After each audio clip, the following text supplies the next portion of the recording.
무엄한 날이로구나. 나라가 이리 어려운데 이 수염 윤기를 보니 맵기 고깃국에 기름진 것만 드셨겠구먼. 장터 한복판에서 10살 먹은 소녀가 비단 도포 양반의 수염을 덥석 잡아당기고 있었습니다. 그런데 수염 뿌리를 들여다보던 소녀의 안색이 갑자기 굳었습니다. 나리, 이 수염 석 달을 못 넘기겠습니다. 구독과 좋아요를 눌러주시고 어디서 듣고 계신지 댓글에 남겨주세요. 그곳으로 사랑과 행복을 가득 담아 보내드리겠습니다. 자, 그럼 오늘도 감동적인 옛날 이야기 지금 바로 시작합니다. 옛날 옛적 경상도 깊은 산골 도화골이라는 마을에 소희라는 아이가 살았습니다. 10살이라지만 워낙 못 먹어서 7살로밖에 안 보이는 아이였지요.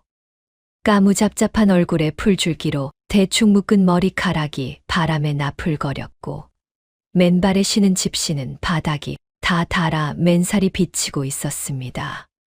그런 소희에게 딱 하나 남다른 것이 있었습니다. 허리에 꼭 묶고 다니는 날띠 낡은 삼배 보자기였지요.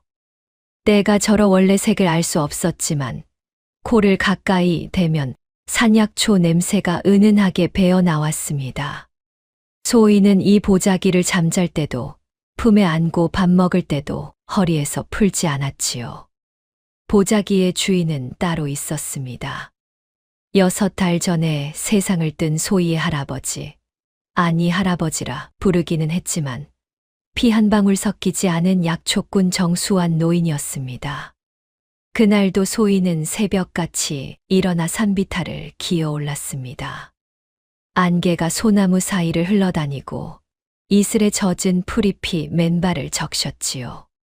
찬 기운이 발끝에서부터 올라왔지만 소희는 아랑곳하지 않았습니다. 산중턱 소나무 아래 볼품없는 흙무덤 하나가 있었습니다. 비석도 없고 상석도 없었지요. 풀이 무성하게 자라 무덤인지 언덕인지 구분이 가지 않을 지경이었습니다. 할아버지, 나왔어. 소희가 품에서 고사리 한 줌을 꺼내 무덤 앞에 올려놓았습니다. 오늘은 고사리밖에 못 가져왔어. 어제 캔 칡뿌리는 다려서 마을 할머니 약으로 줬거든. 바람이 불어와 소나무 가지가 흔들렸습니다. 소립 사이로 햇빛이 가늘게 내려와 소희의 볼 위에 얼룩을 만들었지요. 할아버지, 오늘 장날이야. 약초 팔러 가야 해. 근데 마을에 아픈 사람은 많은데 약 살 돈이 있는 사람이 없어. 소희의 목소리가 작아졌습니다. 사또 나으리가 구휼미를 풀어야 한다는데 석 달째 쌀 한 톨 안 내려온다. 할아버지 살아계셨으면 관아에 찾아가서 한마디 하셨을 텐데. 소희의 부모는 7해 전에 마을을 휩쓴 전염병으로 세상을 떠났습니다. 겨우 3살이었던 소희는 시체더미 사이에서 울고 있었지요. 사람들은 역병이 옮을까 아이에게 다가오지도 않았습니다. 온 마을이 코를 막고 외면하는 그 한복판에서 소희를 업고 산으로 올라간 사람이 정수환 노인이었지요. 마을 사람들은 소희를 미친 약초꾼 영감의 거지 손녀라 불렀습니다. 종 아닌 종이었지요. 무슨 일이 있으면 거지 영감 대신 이거나 가져가라 하며 굳은 일을 시키고 소희가 약초를 들고 가면 내 할아비 약 먹고 더 아팠다며 돈을 떼먹기 일쑤였습니다. 부모도 없고 재산도 없고 세상에 덩그러니 홀로 남은 아이. 그런 아이를 유일하게 사람으로 대해준 이가 할아버지였습니다. 소희는 무덤 앞에 쪼그려 앉은 채 눈을 감았습니다.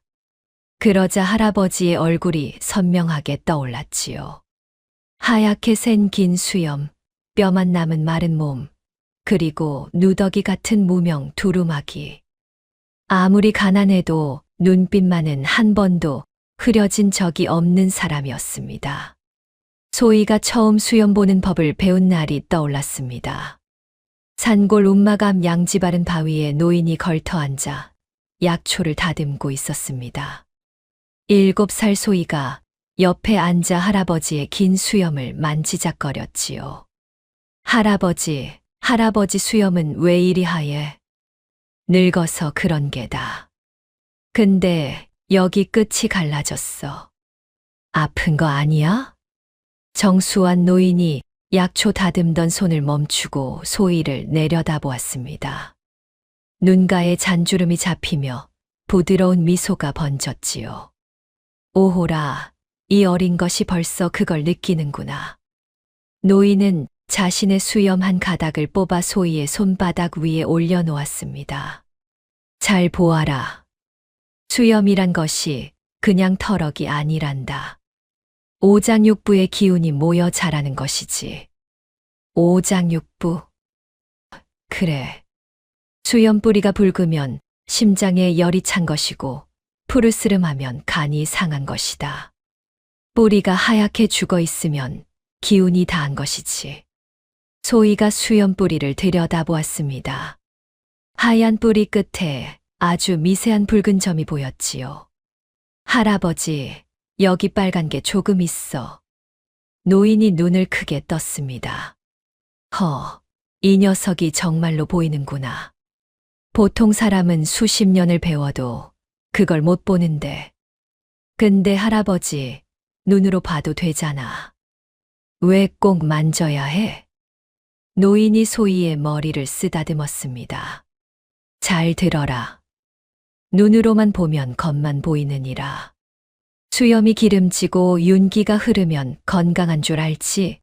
하지만 뿌리를 만져봐야 속을 알 수 있다. 겉으로 멀쩡한 사람이 속으로 골마가는 경우가 허다하단다. 사람도 그래. 사람이야말로 더 그렇지. 소희가 고개를 갸웃거렸지요. 7살에게는 어려운 말이었습니다. 그로부터 3년, 노인은 소희에게 수염뿐 아니라 손톱색, 안색, 혀의 상태로 병을 잇는 법을 가르쳤습니다. 산에서 캔 약초의 이름과 쓰임, 다리는 법과 배합하는 법도 하나하나 알려주었지요. 소희는 귀신같이 배웠습니다. 한 번 본 약초는 잊지 않았고 수염 뿌리의 미세한 색 변화를 족제비 눈처럼 잡아냈습니다. 하지만 노인에게는 소희에게 알려주지 않은 비밀이 하나 있었습니다. 간혹 잠결에 전하라는 말을 중얼거리곤 했고 움막 한 구석에는 함부로 열지 말라 한 작은 나무 괴짝이 하나 있었지요. 소희가 그게 뭐냐고 물을 때마다 노인은 내가 죽으면 그때 열어보거라 하며 말을 돌렸습니다. 그것은 노인이 평생 한 번도 입에 올리지 않은 이야기였지요. 그리고 소희는 아직 그 괴짝을 열지 못했습니다. 할아버지가 남긴 마지막 말이 마음에 걸려서인지 아니면 열어보는 것이 두려워서인지 자신도 알 수 없었지요. 노인이 쓰러진 것은 돌아가시기 석 달 전이었습니다. 그날 아침 움막 앞 비탈에 포졸넷이 나타났지요. 선두에 선 자가관아 문서를 펼쳐 들었습니다. 사또 나으리 분부시다. 허가 없이 약을 짓는 것은 금법이니 약초밭을 즉각 폐하라. 노인이 허리를 펴며 나섰습니다. 이 약초로 마을 사람들 병을 고쳐왔소. 돈 한 푼 받은 적 없소이다. 무슨 금법이란 말이오? 사또 나으리 명이다. 비켜라. 포졸들이 횃불을 들었습니다. 불꽃이 약초밭에 옮겨 붙자 순식간에 타올랐지요. 쑥, 당귀, 작약, 감초. 7년 동안 정성껏 가꾼 약초들이 불길에 까맣게 변해갔습니다. 매캐한 연기가 산비탈을 뒤덮었지요. 소희는 약초밭으로 뛰어가려 했지만 노인이 팔로 막았습니다. 할아버지, 약초가 다 타고 있어. 소희야, 가만히 있어라. 노인의 목소리는 떨리지 않았습니다. 하지만 불타는 약초밭을 바라보는 그 눈에서 빛이 꺼져 가고 있었지요. 7년 전 이 아이를 업고 산을 올라와 첫 번째로 심은 것이 쑥이었습니다. 그 쑥이 활활 타오르는 것을 노인은 말없이 지켜보았지요. 포졸들이 돌아가고 재만 남은 약초밭 앞에서 노인이 입을 열었습니다. 관아 의원한테 돈이 안 들어가니 그런 거다. 사또가 시킨 것이겠지. 그날 밤 노인이 피를 토했습니다. 그때부터 급격히 쇠약해져 자리에 눕더니 석 달을 버티지 못했지요. 노인이 세상을 뜨기 하루 전이었습니다. 움막 안에 쑥을 태운 매캐한 냄새가 가득했습니다. 숨소리가 가늘어지는 노인의 곁에 소희가 매달려 있었지요. 할아버지, 가지 마. 나 혼자 두고 가지 마. 운다고 사람이 안 죽느냐. 울음 그쳐. 노인은 떨리는 손으로 허리에 묶인 보자기를 풀었습니다. 100가지 약초를 싸서 이고 다니던 그 보자기였지요. 이 보자기를 내가 가져라. 소희가 고개를 흔들었습니다. 싫어. 할아버지가 가지고 있어. 할아버지한테 약을 지어줄 거야. 내가 다 나오게 해줄 거란 말이야. 노인이 소희의 눈물을 거친 손가락으로 닦아 주었습니다. 그 손가락 끝이 차가웠지요. 소희야, 잘 들어라. 약은 풀에만 있는 게 아니란다. 사람의 마음에도 약이 있고 독이 있느니라. 소희가 울음을 삼키며 물었습니다. 마음에 약이 있다고요? 그게 무슨 뜻이에요? 노인이 불타버린 약초밭 쪽으로 고개를 돌렸습니다. 약초밭은 불에 탔지만 내 손에 남은 것은 불로도 태울 수 없느니라. 기억해라. 할아버지, 무슨 말이야? 나한테 남은 게 뭔데? 크면 알게 될 게다. 노인이 마지막으로 소희의 손을 쥐었습니다. 잠시 무언가를 더 말하고 싶은 듯 입술이 떨렸지만 끝내 소리가 되지 못하고 숨이 멎었지요. 그것이 마지막이었습니다. 소희는 무덤 앞에서 눈을 떴습니다. 볼 위로 눈물이 한 줄기 흘러내렸지만 소희는 손등으로 쓱 닦았습니다. 할아버지, 아직도 그 말 무슨 뜻인지 모르겠어. 마음에 약이 있다니. 약은 약초밭에 있지. 소희는 허리에 보자기를 한 번 매만지고 일어섰습니다. 오늘은 장날이었습니다. 약초를 팔아야 보리쌀이라도 한 줌 살 수 있었지요. 소희는 무덤에 손을 한 번 얹고는 몸을 돌렸습니다. 산길을 내려가다 보면 마을 어기 은행나무 아래에서 장돌뱅이, 영감이 노상 앉아 있곤 했지요. 오늘도 어김없이 영감이 기침을 콜록거리며 앉아 있었습니다. 영감님, 기침이 더 심해졌네요. 감초 달인 물 가져왔어요. 소희가 품에서 작은 대나무 통을 꺼내 내밀었습니다. 에이, 됐다. 너 같은 것이 약을 뭘 안다고 이래라 저래라야. 쌀이나 가져오지. 영감이 손사래를 쳤지요.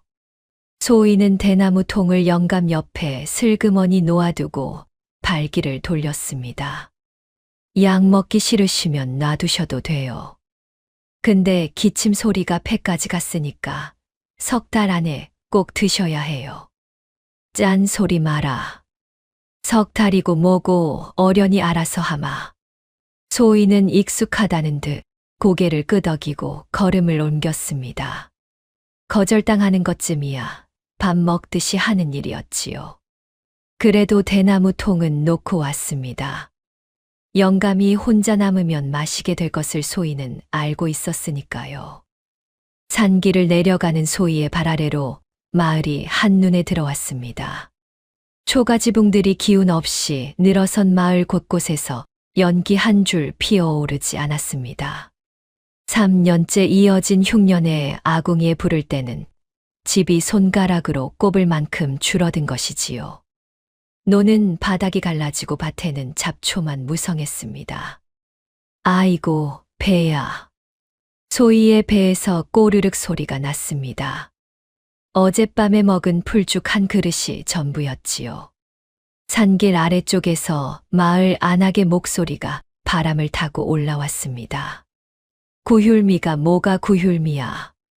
사또 나으리 뱃속으로 다 들어갔겠지.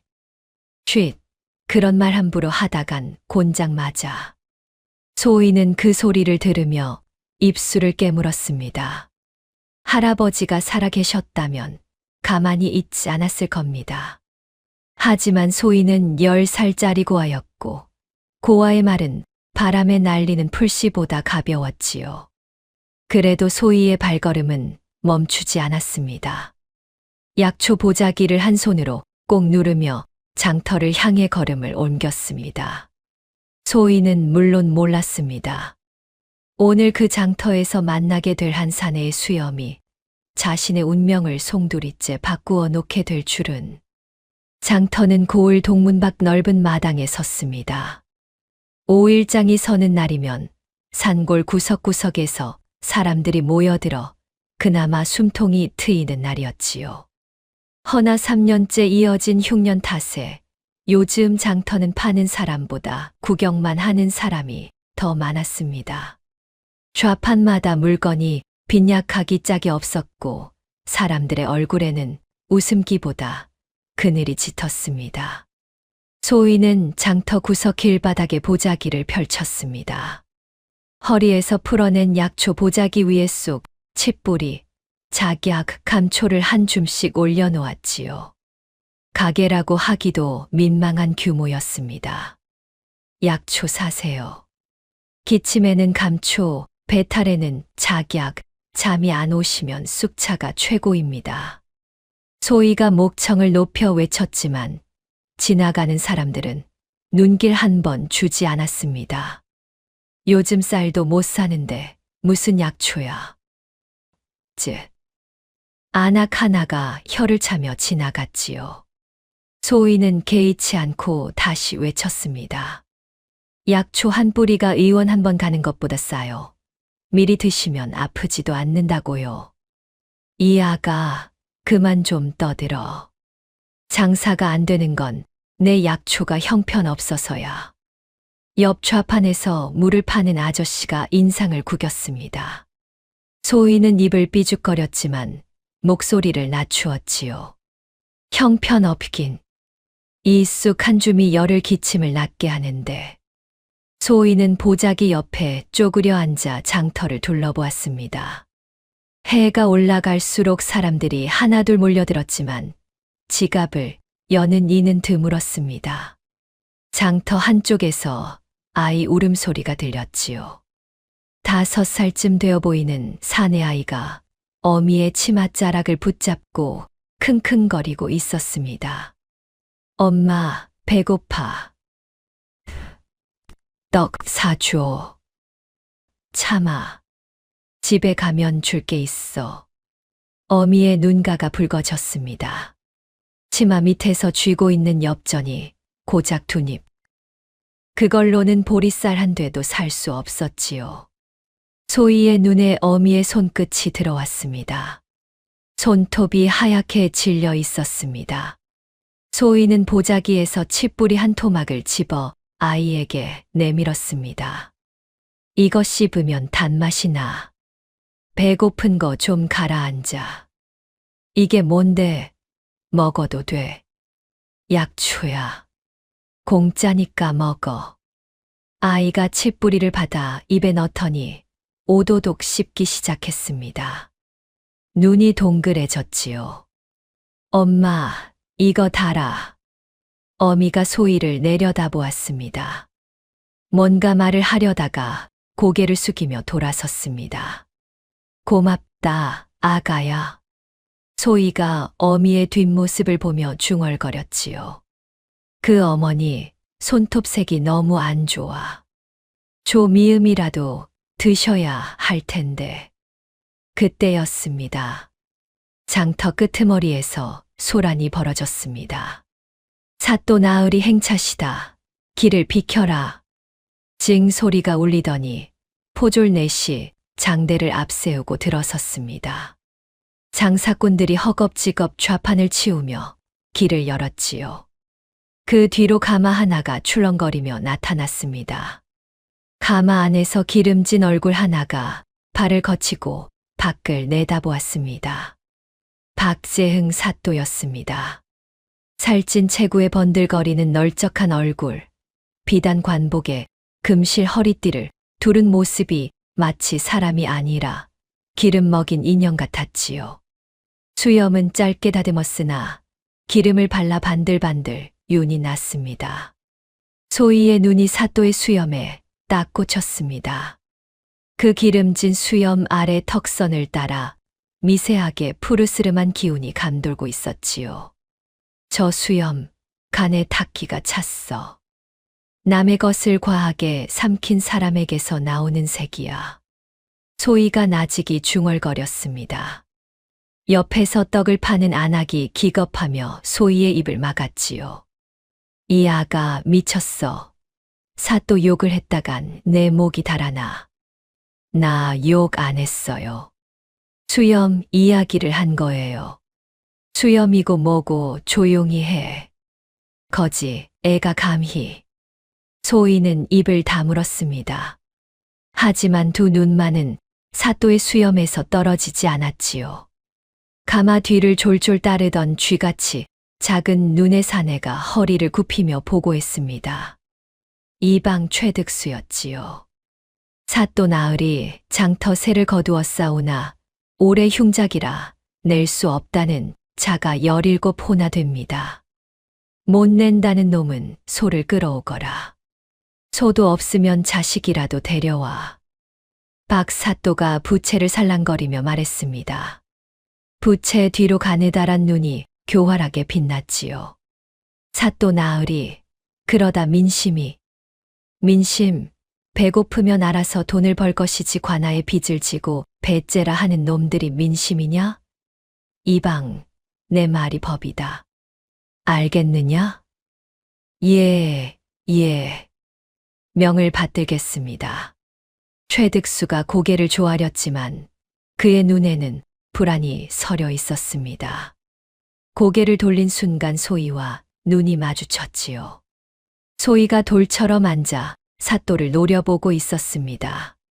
최득수는 흠칫하며 시선을 피하고 종종 걸음으로 가마를 따라갔습니다. 사또 행렬이 지나가고 흙먼지가 가라앉자 장터에 다시 수군거리는 소리가 번졌습니다. 올해도 이중세금이래. 정식 세금도 못 내는데 별도 부가세라니. 구율미는 어디로 갔대? 조정에서 300석을 내려보냈다는데 쌀 한 톨도 못 봤어. 쉿, 벽에도 귀가 있어. 소희는 그 소리를 하나도 놓치지 않았습니다. 300석. 그 숫자를 머릿속에 꼭 새겨두었지요. 한편 이 고을에서 사흘 거리 떨어진 한양에서는 며칠 전부터 또 다른 일이 벌어지고 있었습니다. 궁궐 편전에서 한 사내가 골룡포를 벗고 비단 도포로 갈아입고 있었지요. 날카로우면서도 깊은 눈매, 검고 윤기 나는 수염이 인상적인 사내였습니다. 42 해를 산 이 나라의 임금이었습니다. 전하, 다시 한번 생각하여 주시옵소서. 자맹은 위험하옵니다. 내금 위장 장덕호가 무릎을 꿇고 간곡히 아뢰었습니다. 장서방, 내가 이 편전에 앉아 장계만 읽고 있으면 백성이 어찌 사는지 알 수 있겠느냐? 임금이 갓을 고쳤으며 말했습니다. 목소리에 힘이 있었지만 눈 밑에는 검푸른 그림자가 드리워져 있었지요. 경상도 쪽 장계를 보면 구휼이 잘 되고 있다 하고 암행어사를 보내면 별탈 없다 하고 그리 아니라 내 눈으로 봐야겠다. 허오나 전하의 옥체가 편치 않으시지 않습니까? 어이께서도 임금의 얼굴에 그림자가 스쳤습니다. 수개월째 잠을 이루지 못하고 있었습니다. 밤마다 뒤척이다 새벽녘에야 겨우 눈을 붙이면 어김없이 백성이 굶어 죽는 꿈을 꾸곤 했지요. 어이가 지어주는 보약을 아무리 먹어도 낫지 않는 피로가 뼛속까지 박혀 있었습니다. 어이들도 소용없더라. 보약이란 보약은 다 먹었으나 달라지는 것이 없으니. 임금이 거울에 비친 자신의 수염을 한참 들여다보았습니다. 수염은 여전히 검고 윤기가 흘렀지만 어쩐지 턱 밑 가닥들이 예전보다 가늘어진 듯 했지요. 장서방. 예, 나으리. 혹시 내 수염이 예전과 달라 보이느냐? 장덕호가 고개를 들어 임금의 수염을 살폈습니다. 변함없이 위엄이 넘치십니다. 그래, 그렇겠지. 임금은 쓸쓸하게 웃으며 편전을 나섰습니다. 이미 한양 밖에서 마필과 짐이 준비되어 있었지요. 사흘 길을 달려 경상도 고을에 당도한 것은 바로 소희가 장터에 약초를 펼쳐 놓은 그날이었습니다. 비단 도포의 갓을 눌러 쓴 양반 하나와 건장한 하인 하나가 고을 동문을 통과했지요. 나으리, 우선 객주의 짐을 풀고 장터를 둘러보시지요. 그러자꾸나. 임금이 장터 입구에 들어서는 순간 걸음을 멈추었습니다. 눈앞에 펼쳐진 광경이 장계에서 익은 것과 너무도 달랐기 때문입니다. 여기저기 주저앉은 노인들, 뼈가 드러난 아이들, 텅 빈 좌판들. 임금의 두 손에 힘이 들어갔습니다. 장서방, 이것이 구휼이 잘 되고 있다는 고을의 모습이냐? 장덕호가 입술을 깨물며 고개를 숙였지요. 신이 확인하겠사옵니다. 그 순간 장터 구석에서 앙앙거리는 목소리가 바람을 타고 날아왔습니다. 약초 사세요. 기침에는 감초, 배탈에는 작약. 임금이 고개를 돌렸습니다. 장터 구석 길바닥에 쪼그려 앉은 까무잡잡한 소녀의 모습이 눈에 들어왔지요. 낡은 보자기 위에 약초를 올려놓고 팔고 있었지만 아무도 거들떠보지 않는 모양이었습니다. 임금은 소녀를 스쳐 지나갔습니다. 그때까지는 그 아이가 어떤 아이인지 알 도리가 없었지요. 하지만 그날 해가 기울기 전에 모든 것이 달라지게 됩니다. 운명이라는 것이 참으로 묘하지요. 세상에서 가장 높은 자와 세상에서 가장 낮은 자가 수염 한 가닥으로 엮이게 될 줄, 그때는 하늘도 몰랐을 겁니다. 해가 중천을 넘기고 장터에 그늘이 길어질 무렵이었습니다.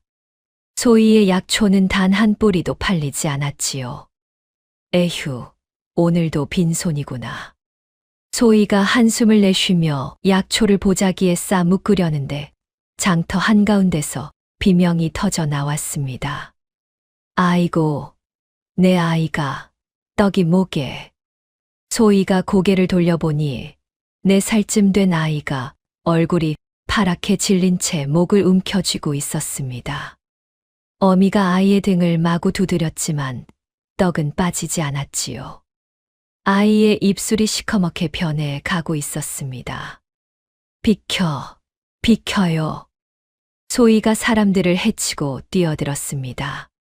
아이를 뒤에서 안고 갈비뼈 아래쪽을 손바닥으로 탁 올려쳤지요. 1번, 2번, 3번. 아이의 몸이 쿨럭거렸지만 나오지 않았습니다. 소희가 재빨리 아이의 턱 아래 혈 하나를 엄지로 꾹 눌렀습니다. 할아버지가 가르쳐준 은금 펼자리였지요. 동시에 등을 한 번 더 치자 떡덩이가 퇴하고 튀어나왔습니다. 아이가 크게 숨을 들이쉬었습니다. 와!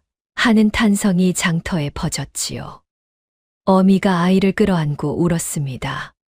아이고, 살았다, 살았어. 소희가 아이의 등을 쓸어주며 말했습니다. 괜찮아. 떡 먹을 때는 물이랑 같이 먹어야 해. 그 순간 떡집 주인이 얼굴이 벌겋게 달아올라 달려왔습니다. 이 거지년아, 내 떡 탓이라고 소문내려는 거냐? 내 장사를 망치게. 떡집 주인이 소희를 밀치자 소희가 흙바닥에 나동그라졌습니다. 무릎이 까져 피가 배어 나왔지요. 아저씨, 저는 그런 게 아니라. 꺼져. 다시 내 가게 앞에 얼씬거리면 죽여버린다. 소희가 흙을 털고 일어났지만 아무도 감싸주는 사람이 없었습니다. 방금 아이 목숨을 살린 소희인데 어미도 아이를 안고 사라졌고 구경꾼들도 하나둘 흩어졌지요. 소희는 까진 무릎에 피를 소매로 닦으며 제자리로 돌아왔습니다. 장터 반대편 객주 처마 밑에서 그 광경을 처음부터 끝까지 지켜본 사람이 있었습니다. 비단 도포의 양반이었지요. 장서방, 저 아이 봤느냐? 예, 나으리. 혈자리를 정확히 알고 있었습니다. 아무나 할 수 있는 것이 아닙니다. 아이를 살리고도 나가 떨어지는 꼴이라니. 임금이 나직이 중얼거렸습니다. 눈빛이 어두웠지요. 소희가 보자기를 다시 펼쳐 놓으려는데 문득 시야 끝에 무언가가 걸렸습니다. 장터 가운데를 지나가는 비단 도포 양반의 수염이었지요. 검고 윤기가 좌르르 흐르는 길고 탐스러운 수염. 그런데 소희의 눈에는 보통 사람이 보지 못하는 것이 보였습니다. 수염 끝이 미세하게 떨리고 있었고 목 아래 가닥들 사이로 뿌리 쪽 색이 심상치 않았지요. 소희는 자기도 모르게 벌떡 일어섰습니다. 잠깐, 저 수염. 할아버지가 가르쳐 준 것 중에 딱 하나 실물로는 본 적 없는 증상이 있었습니다. 심화가 극에 달하면 수염 뿌리의 붉은 기운과 검은 기운이 동시에 나타난다는 것이었지요. 할아버지는 그 증상을 설명하며 이렇게 말했습니다. 이런 수염을 보면 반드시 직접 만져서 뿌리를 확인해야 한다. 놓치면 석 달 안에 큰 탈이 난다. 소희의 발이 저절로 움직였습니다. 나리, 잠깐만요. 나리. 소희가 양반의 앞을 가로막았습니다. 임금이 걸음을 멈추고 아래를 내려다보았지요. 비단 도포 사이로 위험 있는 눈매가 소희를 훑었습니다. 뭐냐, 이 아이는. 나리, 죄송하오나 수염 좀 보여주십시오. 수염 뿌리를 한 번만 만져봐도 되겠습니까? 임금이 어이없다는 듯 눈썹을 치켜 올렸지요. 이게 무슨 소리냐? 어디서 온 아이가 남의 수염을 만지겠다고? 저는 약초꾼입니다. 수염을 보면 병을 알 수 있어요. 나리 수염 끝이 심상치 않습니다. 제발 한 번만. 장덕호가 성큼 앞으로 나서며 칼자루에 손을 가져갔습니다. 물러서지 못하느냐? 나으리께 무례하게 구는 것이냐? 장서방님, 나는 무례하려는 게 아닙니다. 정말로 나리 수염이. 비켜. 장덕호가 소희를 밀어내려 하자 소희는 이를 악물고 임금의 수염을 덥석 잡아당겼습니다. 장터가 순간 조용해졌습니다. 무엄한 나리로구나. 나라가 일이 어려운데 이 수염 윤기를 보니 맵기 고깃국에 기름진 것만 드셨겠구먼. 소희가 악을 쓰며 수염 뿌리에 눈을 바짝 가져다 대었습니다. 장덕호가 칼을 반쯤 뽑으려는 찰나 임금이 손을 들어 막았지요. 장서방, 잠깐. 임금의 목소리는 차가웠지만 어딘가 호기심이 섞여 있었습니다. 거리에서 수염을 잡는 미친 아이는 처음이었습니다. 그것도 10살도 안 되어 보이는 계집아이가. 내가 지금 뭘 하는 거냐? 나리, 죄를 지어서 잡은 것이 아닙니다. 이 수염 뿌리를 보십시오. 소희가 임금의 턱 아래 수염 몇 가닥을 엄지와 검지로 문질렀습니다. 그 손끝에서 미세한 색이 익혔지요. 그런데 수염 뿌리를 들여다보던 소희의 안색이 갑자기 굳었습니다. 날이 이 수염 석탈을 못 넘기겠습니다. 구경꾼들 사이에서 웅성거리는 소리가 번졌습니다. 저 아이가 미쳤나 봐. 양반 수염을 잡다니 곤장감이로구먼.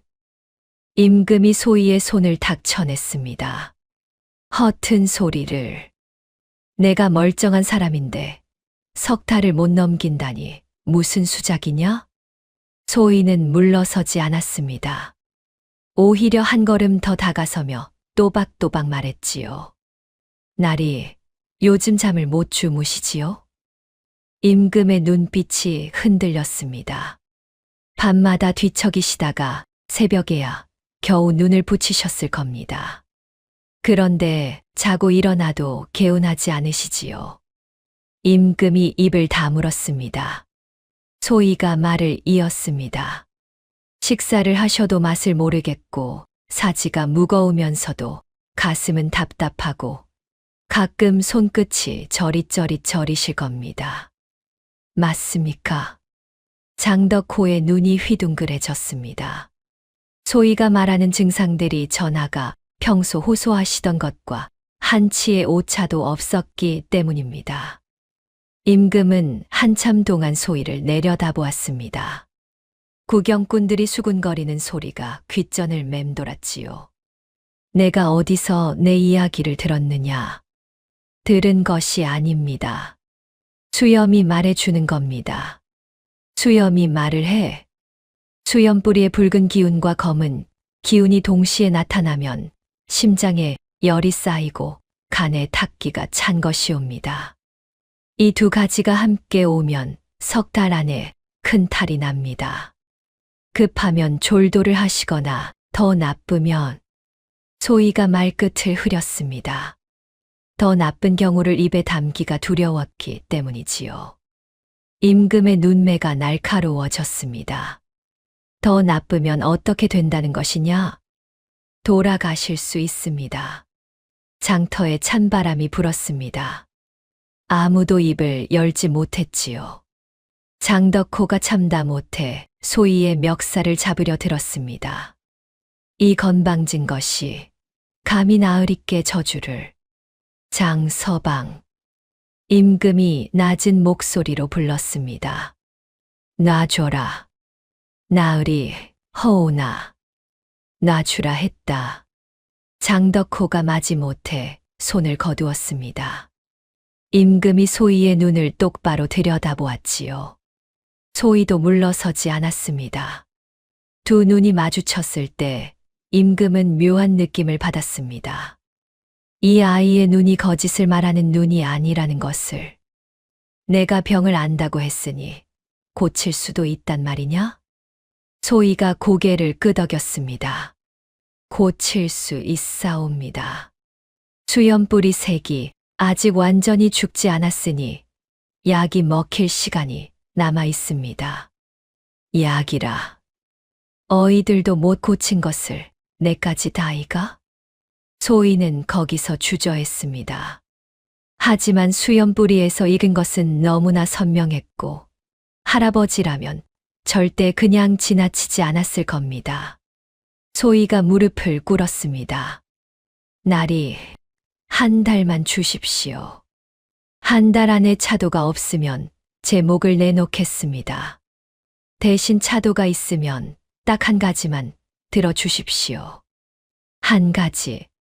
이 고을 사람들이 왜 이리 굶고 있는지 나리께서 직접 눈으로 확인해 주시는 것입니다. 임금의 눈동자가 흔들렸습니다. 이 아이가 단순히 약 파는 아이가 아니라는 생각이 스쳤지요. 장덕호가 다급히 귓속말을 했습니다. 나으리, 저 아이는 미친 것이 틀림없습니다. 무시하고 가시지요. 임금이 잠시 침묵했습니다. 그리고 소희에게 물었지요. 이름이 무엇이냐? 소희라 하옵니다. 소희. 내가 만약 거짓을 말하고 있다면 내 목만이 아니라 내 온 가문이 위태로울 줄 알아라. 소희의 등줄기로 찬 기운이 흘렀습니다. 하지만 가문이라야 무덤 하나가 전부인 고아에게 그 말은 오히려 가벼웠지요. 제게는 가문이 없사옵니다. 위태로울 것이라곤 이 목 하나뿐이옵니다. 그 말에 임금이 묘한 표정을 지었습니다. 가문이 없다는 말, 그것이 이 아이의 당돌함의 근원이었구나 하는 생각이 든 것이지요. 좋다. 따라오너라.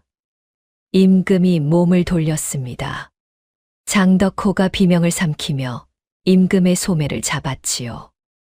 나으리, 미친 아이의 말을 믿으시면 어찌. 장서방. 임금이 나직이 말했습니다. 나는 수십 명의 어이에게 진맥을 받았다. 그 누구도 내 증상을 이리 정확히 말한 자가 없었다. 그런데 이 아이는 수염만 보고 다 맞추었다. 이것을 어떻게 설명하겠느냐? 장덕호가 입을 다물었습니다. 미친 아이가 아니면 천재이고 천재라면 놓쳐서는 안 될 아이다. 임금이 다시 걸음을 옮겼습니다. 소희는 길바닥에 펼쳤던 약초를 후다닥 보자기에 싸서 허리에 묶고 임금의 뒤를 따랐습니다. 걸음을 재촉하다가 돌부리에 발이 걸려 비틀거렸지요. 장덕호가 반사적으로 소희의 팔을 잡아 세웠습니다. 조심해라. 고맙습니다. 장서방님. 장덕호는 손을 얼른 거두며 고개를 돌렸지만 입가에 미소가 스치는 것을 소희는 보았지요. 심장이 방망이질을 하고 있었지만 발걸음만은 멈추지 않았습니다. 장터 구경꾼들이 소희의 뒷모습을 보며 수군거렸지요. 저 아이 진짜 미친 거 아니야? 양반 수염을 잡아당기고도 멀쩡하다니 운이 좋은 건지 나쁜 건지. 석 달을 못 넘긴다니 저런 소리하고 살아남으면 대단한 거지. 소희의 등 뒤로 해가 기울어지고 있었습니다. 보자기 속 약초에서 쑥 냄새가 바람에 실려 흩어졌지요. 할아버지의 냄새 같았습니다. 앞서가는 임금의 수염 끝이 바람에 미세하게 흔들렸습니다.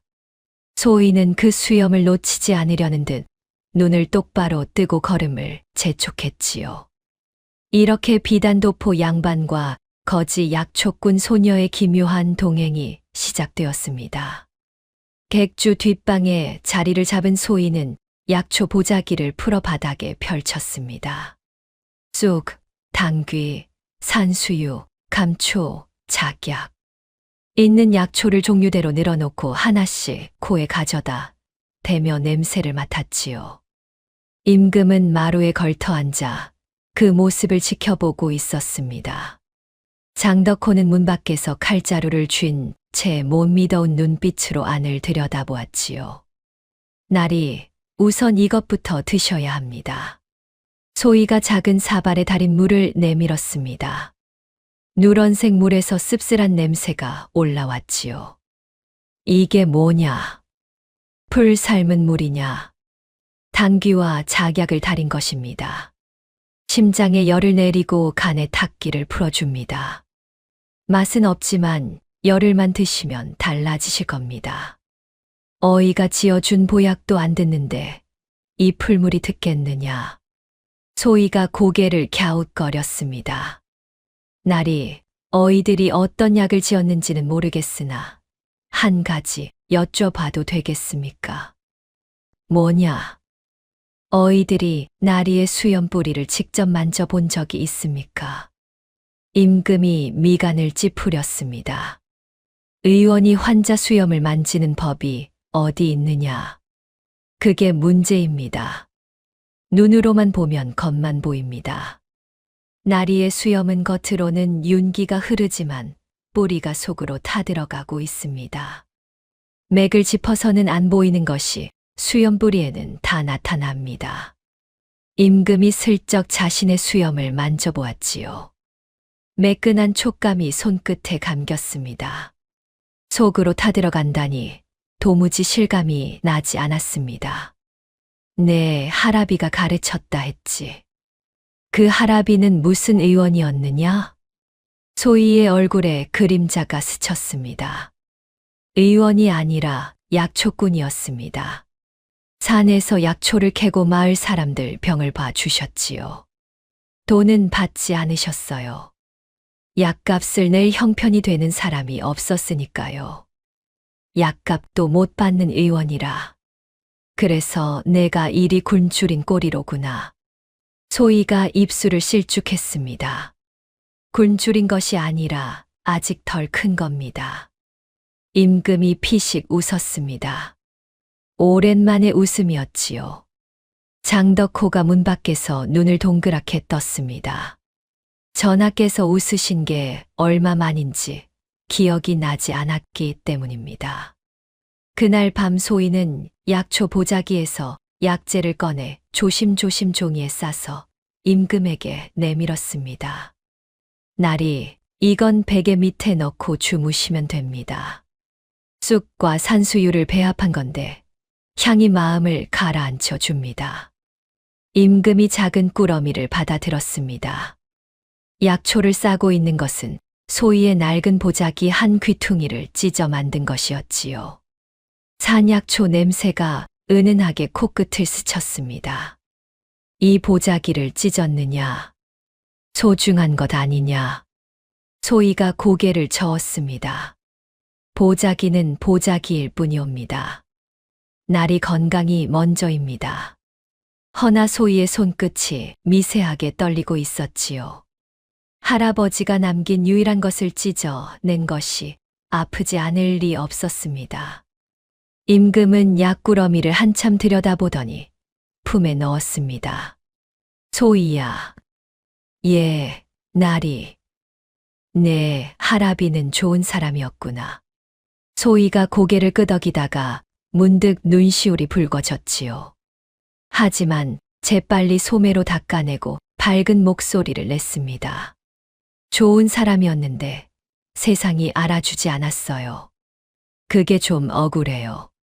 임금이 아무 말 없이 소희를 바라보았습니다. 나라를 다스리는 자로서 찔리는 구석이 있었는지 그 눈빛이 잠시 흔들렸지요. 이틀 뒤 소희는 장터에 다시 나갔습니다. 이번에는 약초를 팔러 간 것이 아니었지요. 장터 한복판에서 수염이 듬성듬성한 양반 하나가 부하들을 이끌고 걸어오고 있었습니다. 호방 김씨라는 자로 고을에서 고리대금으로 이름 높은 인물이었지요. 소희가 불쑥 앞을 가로막았습니다. 어르신, 잠깐만요. 뭐냐, 이 꼬마는?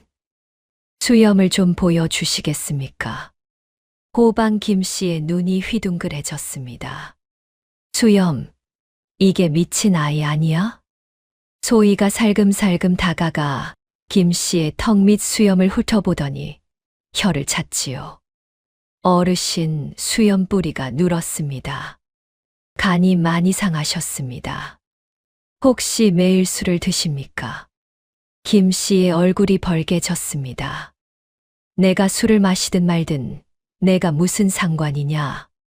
상관이 있지요. 이 수염 윤기를 보니 어르신은 매일 고깃국에 술잔치를 하시는 게 분명합니다. 헌데 어르신 집에서 돈을 빌려 간 마을 사람들은 이자를 못 내서 자식을 팔아야 할 판이라면서요. 구경꾼들 사이에서 웅성거림이 번졌습니다. 맞아. 김씨 영감이 이자를 10배로 붙이잖아. 우리 집도 그 영감한테 빌렸다가 소를 뺏겼어. 김씨가 사색이 되어 소리를 질렀지요.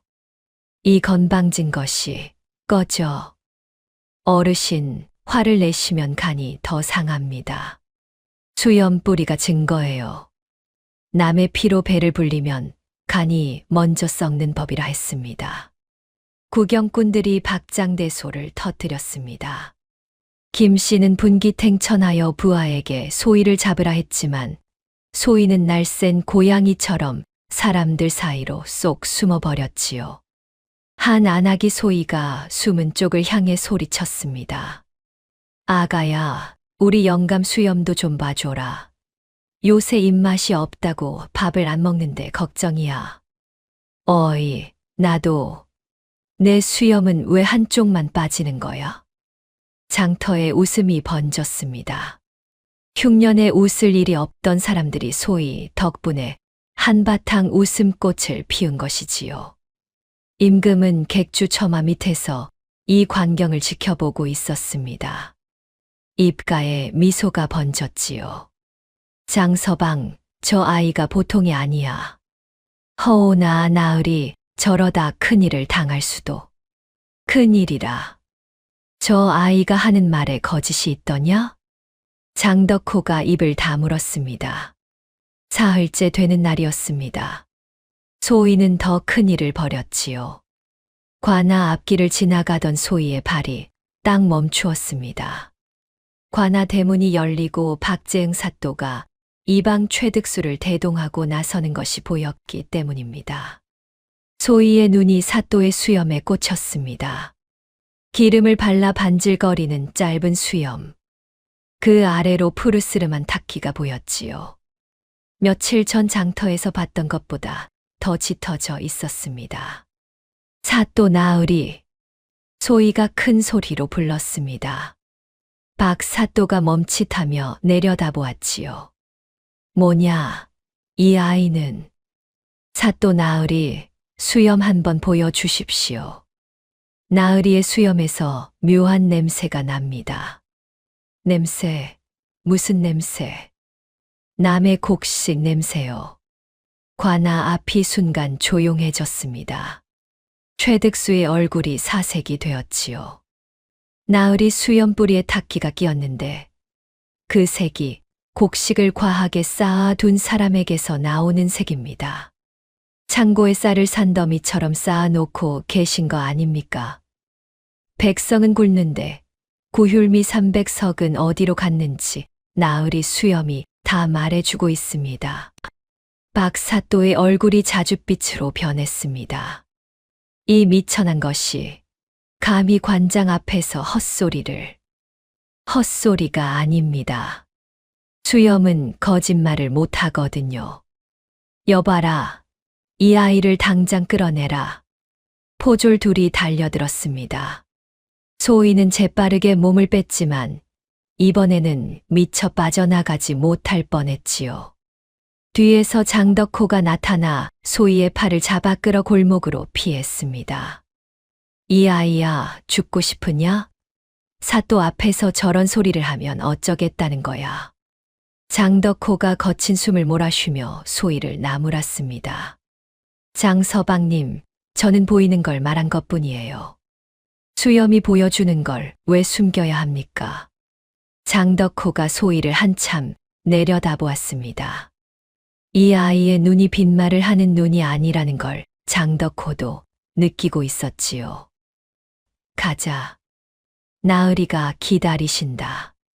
장덕호가 소희의 손을 잡고 객주로 걸음을 옮겼습니다.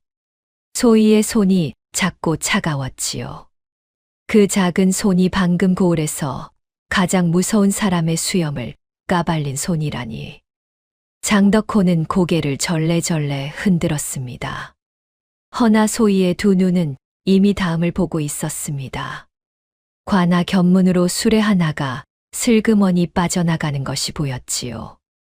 수레 위에 가마니가 쌓여 있었습니다. 가마니 사이로 쌀알이 좔좔 흘러내리고 있었지요. 소희는 그 장면을 놓치지 않았습니다. 눈을 가늘게 뜨고 수레가 사라지는 방향을 머릿속에 새겼지요. 300석. 장터에서 들은 그 숫자가 다시 떠올랐습니다. 그날 밤이었습니다. 객주 뒷문을 누군가가 조심스럽게 두드렸지요.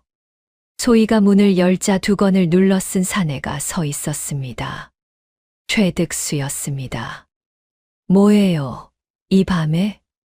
소희가 경계하며 물러섰지요. 내 아이가 석 달째 기침이 멎질 않는다. 최득수의 목소리가 떨리고 있었습니다. 관아 의원은 소용이 없고, 내가 고칠 수 있느냐? 소희는 한참 최득수를 노려보았습니다. 이방 나으리네 사또가 우리 할아버지 약초밭을 불태웠습니다. 알고 계셨지요? 최득수가 고개를 떨구었습니다. 알고 있었다. 소희의 손이 주먹을 쥐었다 펴졌습니다. 침묵이 길었지요. 그리고 소희가 보자기에서 감초와 쑥을 꺼내 종이에 쌌습니다. 아이한테 죄는 없으니까요. 감초는 다려서 먹이고 쑥은 가슴에 얹어주세요. 최득수가 약초를 받아들었습니다. 돌아서다가 멈추었지요. 뭔가 말하려는 듯 입술이 달싹거렸지만 끝내 고개만 깊이 숙이고 어둠 속으로 사라졌습니다. 소희는 닫힌 문을 한참 바라보았지요. 주먹 안에 손톱 자국이 붉게 남아 있었습니다. 나흘째 아침이었습니다. 소희는 객주 뒷마당에서 약초를 다듬고 있었지요. 임금이 마루에 걸터 앉아 차를 홀짝이며 소희를 지켜보고 있었습니다. 소희야. 예, 나리. 어젯밤 좀 잤다. 소희가 고개를 번쩍 들었습니다. 임금의 눈 밑 그림자가 처음보다 옅어져 있었지요. 정말이요. 꿈은 안 꾸셨어요?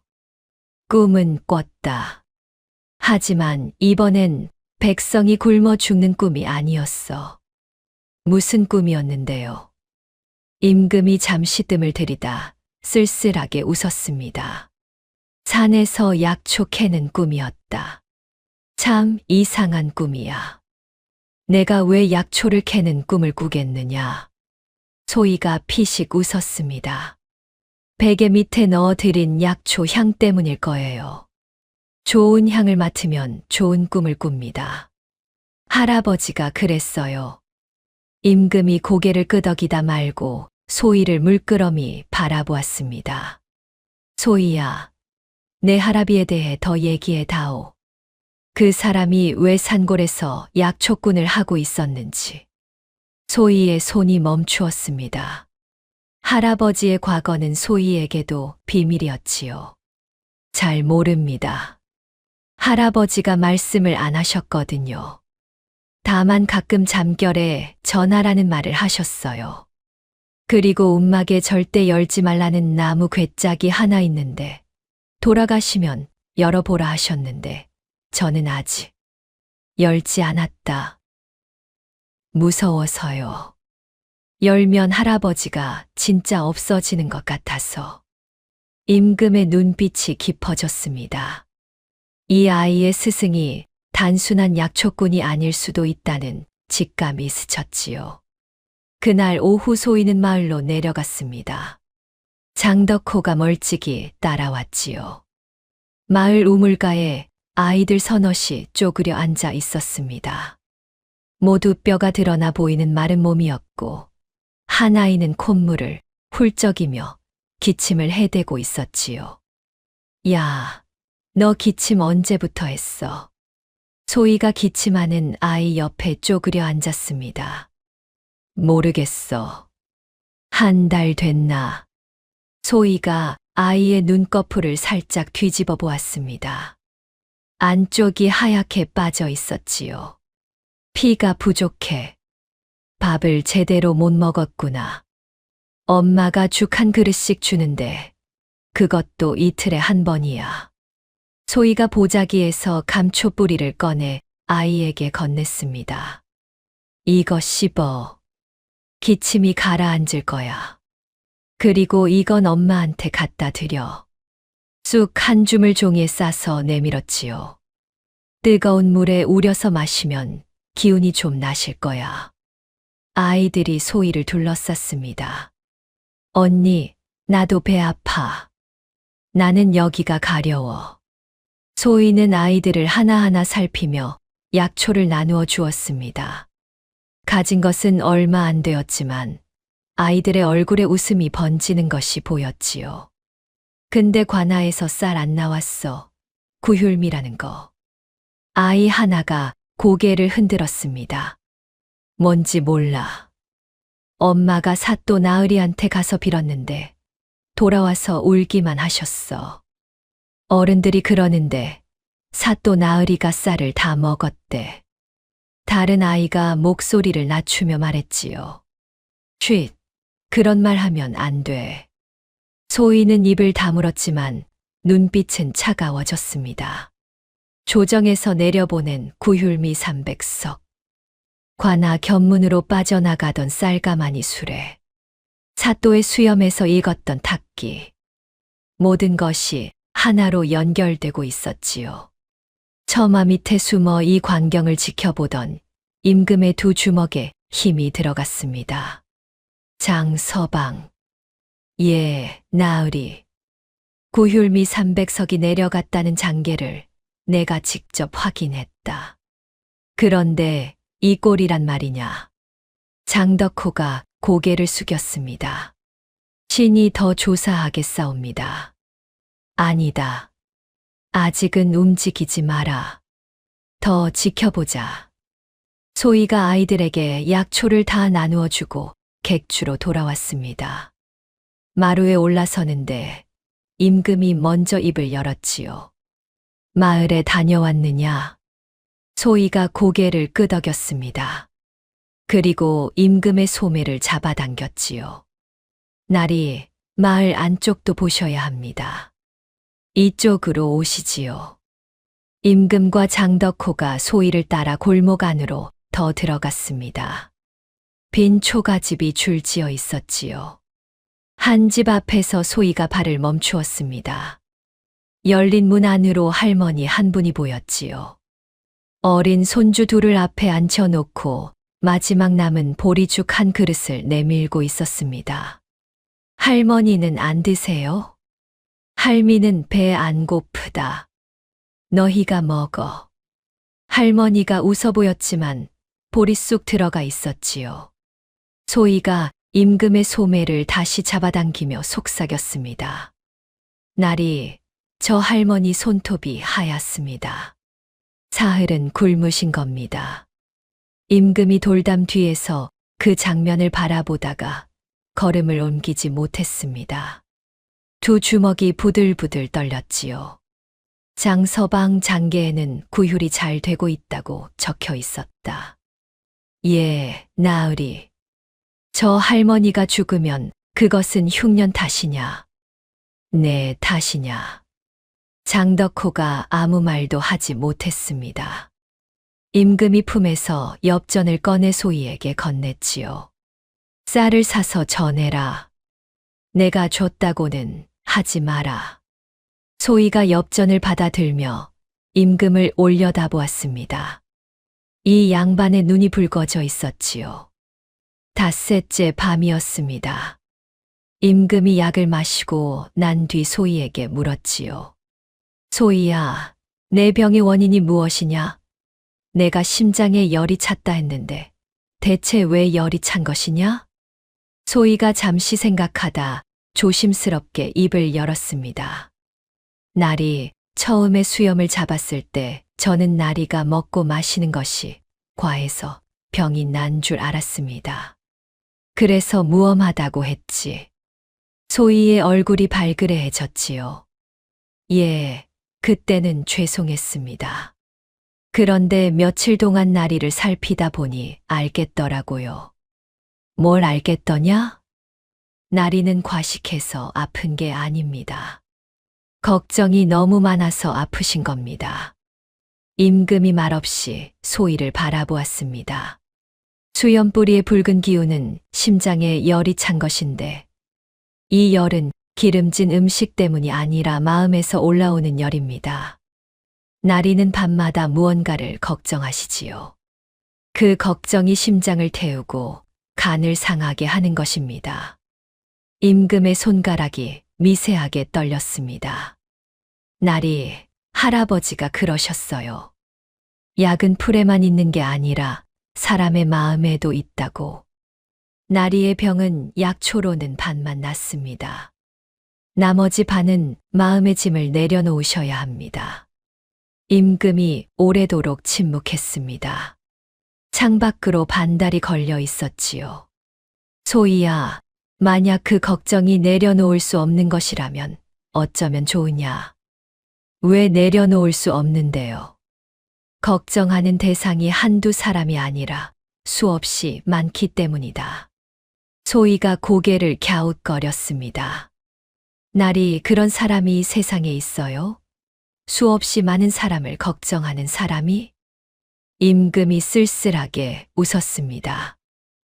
있다. 한 명 있다.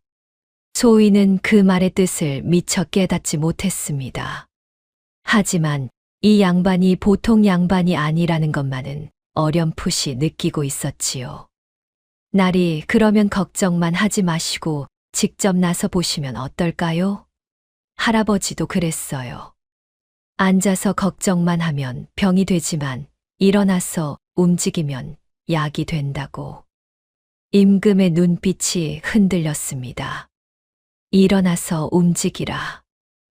예. 걱정되는 사람들한테 직접 가보시는 겁니다. 그 사람들이 뭘 원하는지 듣고 할 수 있는 걸 해주시면 마음이 놓이지 않겠습니까?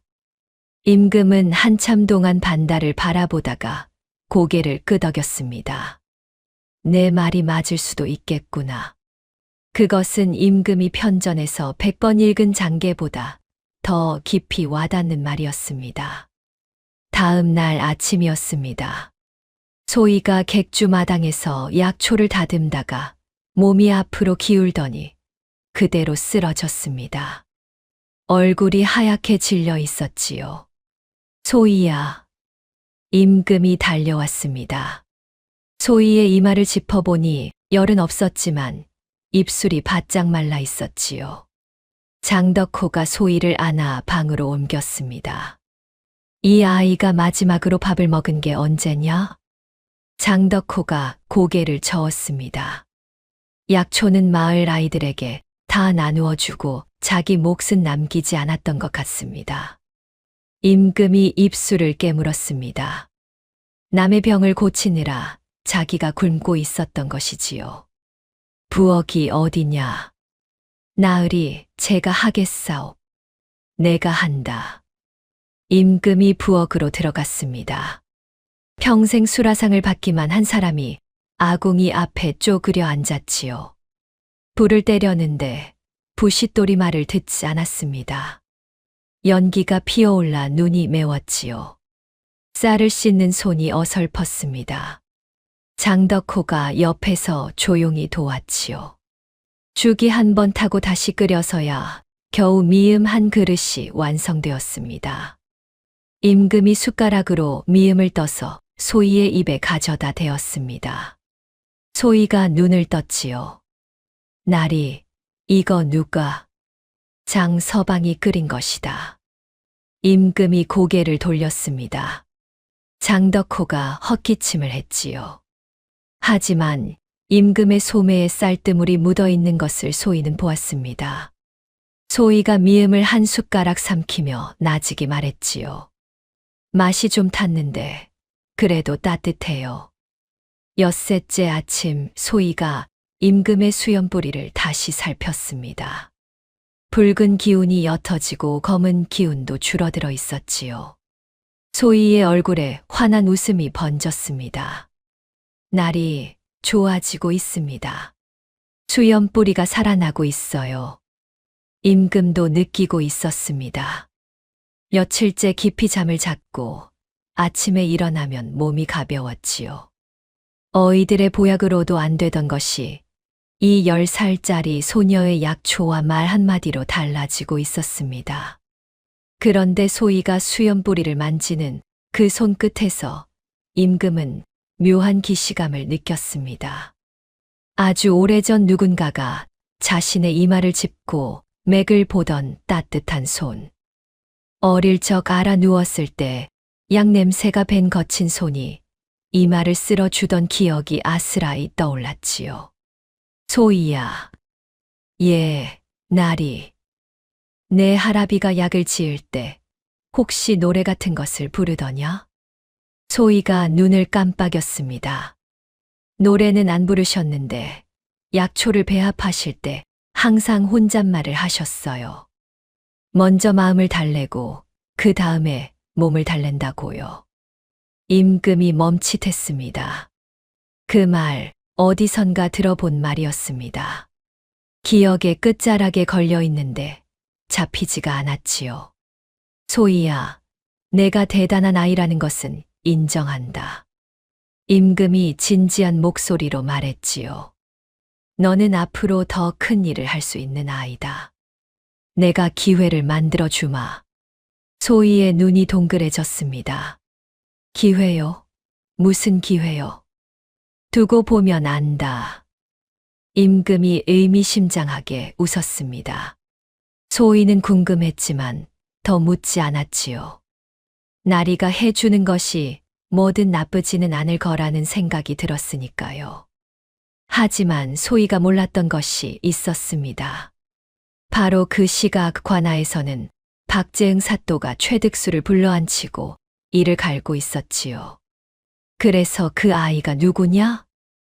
약초꾼 정수환의 제자라 합니다. 고아로 미친 영감 밑에서 자란 계집아이인데 요즘 장터에서 양반들 수염을 잡고 다니며 행패를 부리고 있다 합니다. 그놈의 수염. 내 수염에서 곡식 냄새가 난다고. 그 건방진 것이 내 앞에서 떠들어댄 것을 마을 사람들이 다 들었단 말이다. 사또가 부채를 꺾어 버렸습니다. 이방 그 아이를 가만두면 입소문이 번져서 조정 귀에까지 들어갈 수 있다. 어떻게든 입을 막아야 해. 최득수의 얼굴이 어두워졌습니다.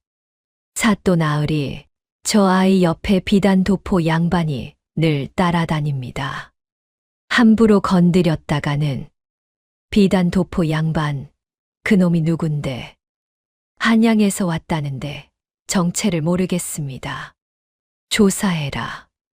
정체를 알아야 손을 쓰지. 사또의 가느다란 눈이 도끼를 품고 빛났습니다.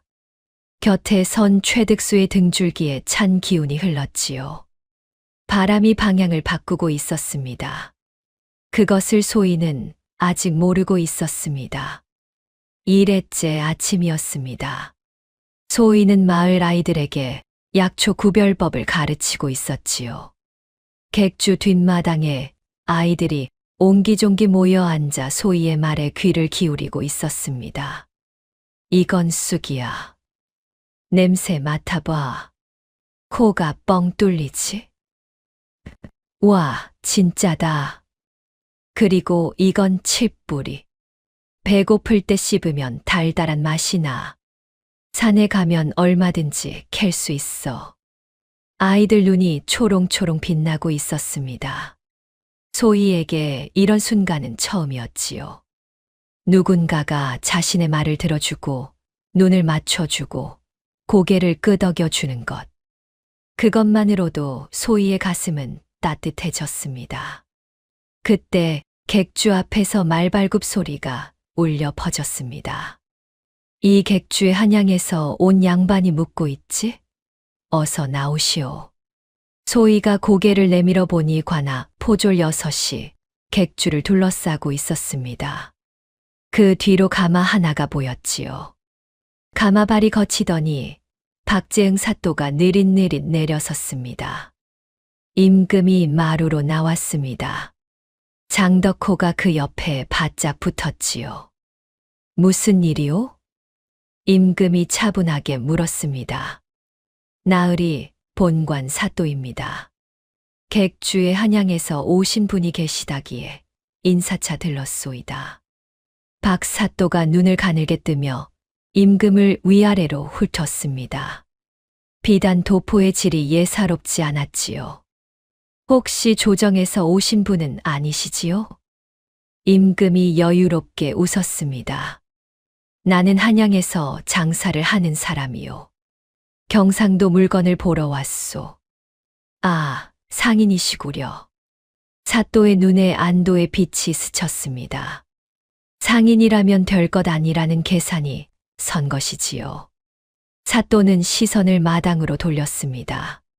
소희가 아이들 사이에 앉아 있는 것이 보였지요.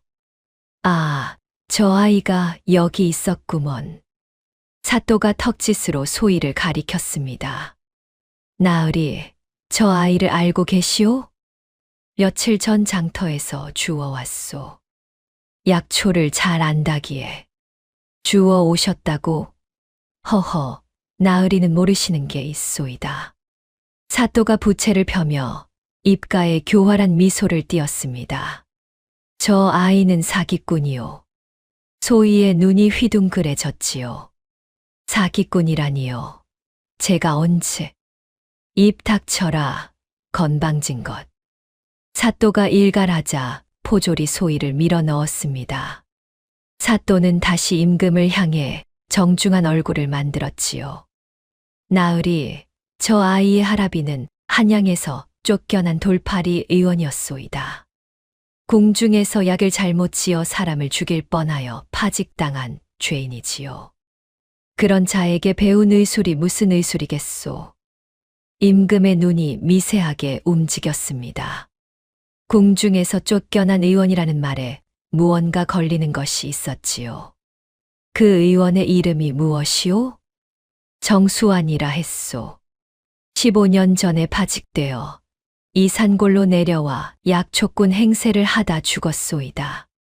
임금의 표정이 순간 굳었습니다. 정수환. 그 이름을 어디선가 들어본 듯 했지요. 하지만 15년 전이면 선왕 시절이라 기억이 분명치 않았습니다. 사또는 임금의 표정을 살피며 말을 이었습니다. 게다가 저 아이는 며칠 전 관아 앞에서 본관의 수염에서 곡식 냄새가 난다느니 구휼미를 빼돌렸다느니 하며 관장을 능멸했소이다. 이는 관장 모독죄에 해당하오. 그 아이가 한 말이 사실이 아니란 말이오? 당연하지 않소. 구휼미 300석은 절차대로 마을에 나누어 주었소. 장부도 있소이다. 소희가 벌떡 일어섰습니다. 거짓말. 마을 사람들한테 쌀 한 톨도 안 내려갔어요. 아이들이 굶어서 뼈가 드러나는데 장부가 있다고요. 닥쳐라. 미천한 것이 어른 말씀하시는데 끼어들어. 사또가 호통을 치자 포졸이 소희의 팔을 비틀었습니다. 소희가 이를 악물며 버텼지요. 임금이 차분하게 말했습니다. 사또, 아이가 한 말이 사실이 아니라면 굳이 이렇게까지 할 것은 없지 않소. 나으리 거짓 소문이 퍼지면 민심이 동요하오. 본관의 체면이 달린 문제이기도 하고. 그러니 저 아이를 제게 넘기시오.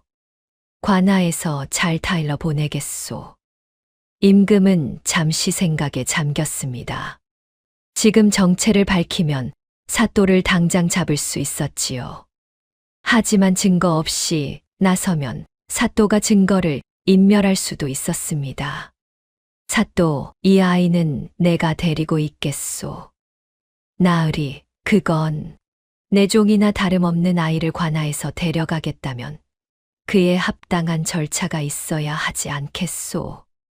사또의 눈이 가늘어졌습니다. 이 양반이 예상보다 만만치 않다는 것을 느낀 것이지요. 좋소. 그러면 절차대로 하겠소. 사또는 최득수에게 눈짓을 보냈습니다. 최득수가 품에서 종이 한 장을 꺼내 들었지요. 나으리, 여기 고을 백성 15명의 고소장이 있소이다. 저 아이가 장터에서 수염을 잡아당기고 행패를 부려 피해를 입었다는 진정서요. 15명이라? 예. 모두 이름과 수결이 있소이다. 소희가 소리쳤지요. 그거 다 거짓이에요. 저는 수염을 보고 병을 알려준 것뿐이에요. 행패라니요. 하지만 사또는 소희를 무시하고 임금에게만 말했습니다. 나으리, 고소장이 접수된 이상관하에서 조사를 해야 하오. 법대로 하는 것이니 양해하시오. 임금은 수세에 몰렸습니다. 법을 내세우는데 양반 행세를 하는 처지에서 거부할 명분이 마땅치 않았기 때문이지요. 나으리. 소희가 임금을 바라보며 눈빛으로 호소했습니다. 하지만 임금은 고개를 돌렸지요. 아직은 때가 아니었습니다.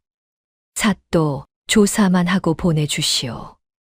물론이지요. 하하. 사또가 웃었지만 그 웃음 뒤에 도끼가 서려 있었습니다.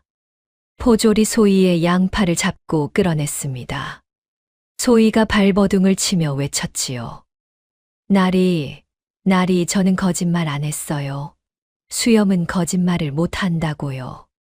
객주를 빠져나가는 소희의 등 뒤로 임금의 얼굴이 사라져 갔습니다. 장덕호가 주먹을 꽉 쥐고 있었지만 움직일 수 없었지요. 관아 옥사는 축축하고 어두웠습니다. 돌바닥에서 습기가 올라와 소희의 얇은 저고리를 적셨지요. 쥐 한 마리가 구석에서 소희를 지켜보고 있었습니다. 소희는 옥사 구석에 쪼그려 앉았습니다. 허리에 묶인 약초 보자기를 꼭 끌어안았지요. 그때 옥사 문이 열리더니 포졸 하나가 들어왔습니다. 사또 나으리 분부시다. 지니고 있는 물건을 모두 내놓아라. 이건 제 약초예요. 제 할아버지 유품이에요. 사또 나으리 명이다. 증거물로 압수한다. 포졸이 소희의 허리에서 보자기를 풀어 가져갔습니다. 소희가 매달렸지만 밀려났지요. 안 돼. 그건 안 돼. 그건 할아버지 거란 말이야. 옥사 문이 닫혔습니다. 쇠창살 사이로 보자기를 들고 가는 포졸의 뒷모습이 보였지요. 소희의 손이 허공을 헤맸습니다.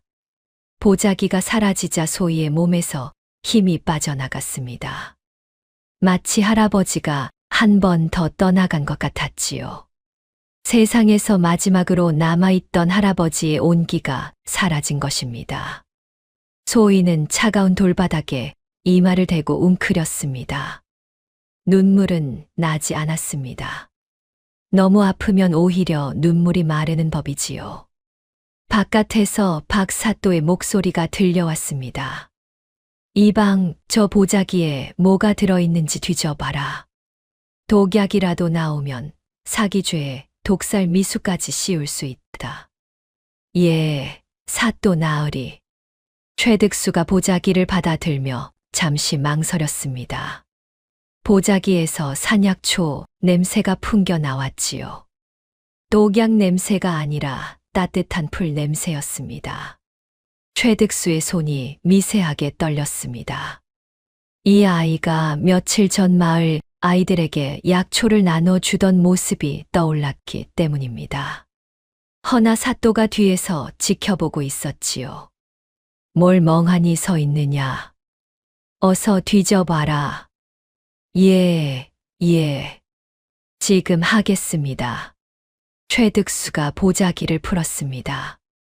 안에는 쑥, 감초, 작약, 당귀 같은 약초들 뿐이었지요.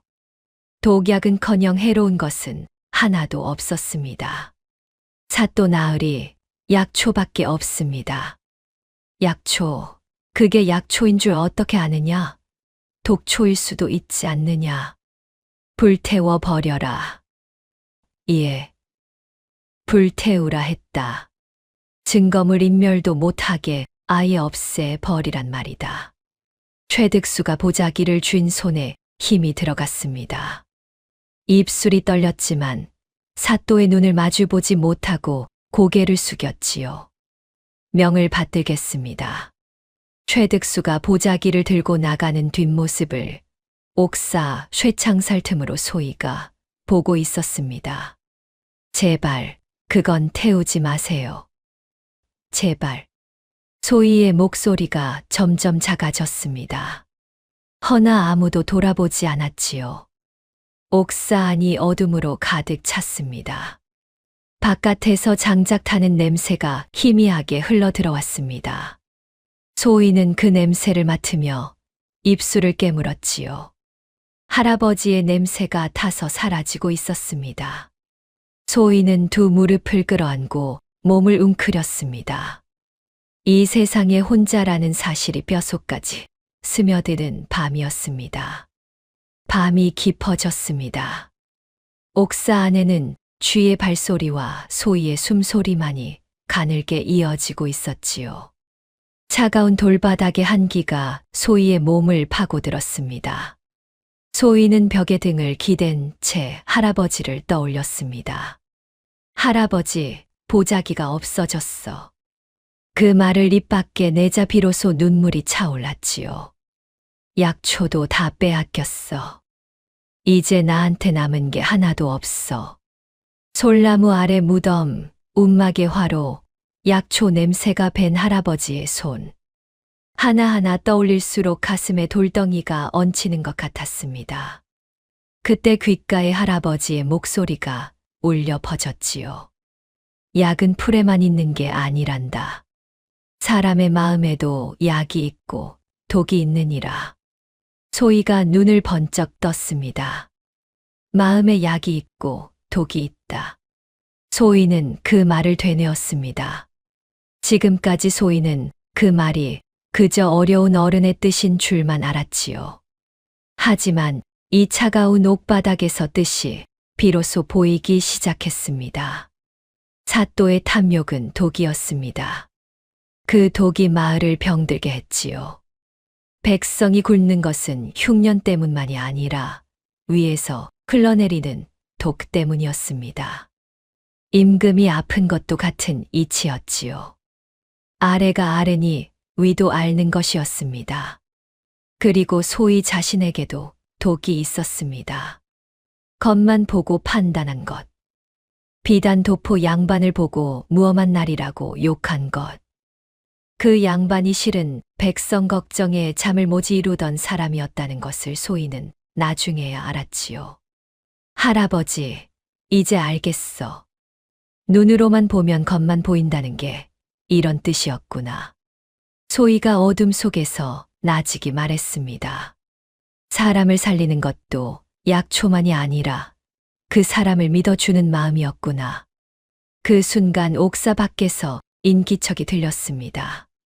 열어라. 낮고 단호한 목소리. 임금이었습니다. 옥사 문이 열리자 횃불빛이 쏟아져 들어왔습니다. 소희가 눈을 찡그리며 올려다보았지요. 비단 도포 양반이 횃불을 든 장덕호와 함께 서 있었습니다. 날이 임금이 옥사 안으로 들어섰습니다. 허리를 숙여 소희의 얼굴을 들여다보았지요. 소희의 볼에 눈물 자국이 말라붙어 있었습니다. 소희야, 보자기를 빼앗겼다며? 소희가 고개를 끄덕였습니다. 입을 열면 울음이 터질 것 같아 아무 말도 못했지요. 임금이 소희의 앞에 무릎을 꿇고 앉았습니다. 장덕호가 깜짝 놀라 만류하려 했지만 임금이 손짓으로 막았지요. 이 아이의 눈은 거짓을 말하는 눈이 아니었다. 임금이 나직이 말했습니다. 내 병을 고친 손이 사기꾼의 손일 리 없다. 소희의 눈에서 눈물이 주르르 흘러내렸습니다. 할아버지가 돌아가신 뒤 세상에서 처음으로 누군가가 자신을 믿어주는 순간이었지요. 날이 저를 정말 믿으시는 겁니까? 믿는다. 단 두 글자였습니다. 하지만 그 두 글자가 소희의 가슴을 쩌렁쩌렁 울렸지요. 날이 사또가 구휼미를 빼돌린 증거를 잡을 수 있습니다. 소희가 눈물을 닦으며 또박또박 말했습니다. 며칠 전과 나 견문으로 쌀가마니를 실은 수레가 빠져나갔습니다. 수레는 동쪽 장터 뒤 빈 창고로 향했습니다. 거기에 빼돌린 쌀이 있을 겁니다. 내가 그걸 봤단 말이냐? 예. 그리고 이방 최득수의 품속에 이중 장부가 있을 겁니다. 정식 장부에는 300석을 배분했다 적었지만 실제 배분 장부에는 100석만 기록되어 있을 것입니다. 임금이 장덕호를 돌아보았습니다. 장서방 들었느냐? 예, 나으리. 가서 확인하고 오너라. 장덕호가 밤을 틈타 관아 교통 쪽 창고를 뒤졌습니다. 그리고 새벽이 밝아 오기 전에 돌아왔지요. 나으리 창고에 쌀가마니 200여 석이 쌓여 있었습니다. 임금의 눈이 서늘하게 빛났습니다. 이제 됐다. 소희야, 나와라. 소희가 옥사 밖으로 나왔습니다. 새벽 공기가 차가웠지만 상쾌했지요. 임금이 소희에게 말했습니다. 오늘 사또를 불러 재판을 열겠다. 내가 내 곁에 서서 내가 본 것을 말해라. 예, 나리. 그리고 소희야. 임금이 잠시 뜸을 들이다 말했지요. 오늘 내가 놀랄 일이 있을 것이다. 하지만 눈 감지 말고 끝까지 지켜보아라. 소희는 그 말의 뜻을 알 수 없었습니다. 아침 해가 관아 기와지붕 위로 떠올랐습니다.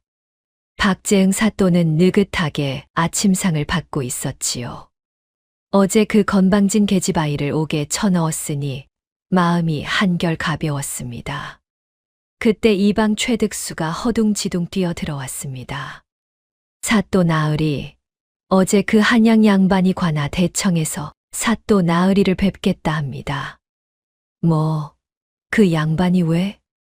어젯밤 옥사에서 그 아이를 빼냈다 합니다. 그리고 사또 나으리께 할 말이 있다고. 사또의 얼굴이 굳어졌습니다. 감히 관아 옥사에서 죄인을 빼내? 그것은 중죄가 아니냐? 사또 나으리, 그 양반이 분위기가 심상치 않습니다. 포졸들도 함부로 손을 대지 못하고 있습니다. 사또가 부채를 집어들고 관아 대청으로 향했습니다. 대청에 오르니 비단 도포 양반이 상석에 떡하니 앉아 있었지요. 그 옆에 건장한 사내가 칼을 차고 서 있었고 그 앞에 소희가 작은 몸으로 서 있었습니다. 나으리, 이것이 무슨 행패요? 관아 옥사에서 죄인을 빼내다니 이는 관장 모독이요. 사또가 불호령을 내렸지만 임금은 미동도 하지 않았습니다. 사또, 앉으시오. 앉으라니, 감히 내 관아에서 내게 앉으라 하는 거요. 앉으시오. 할 말이 있소.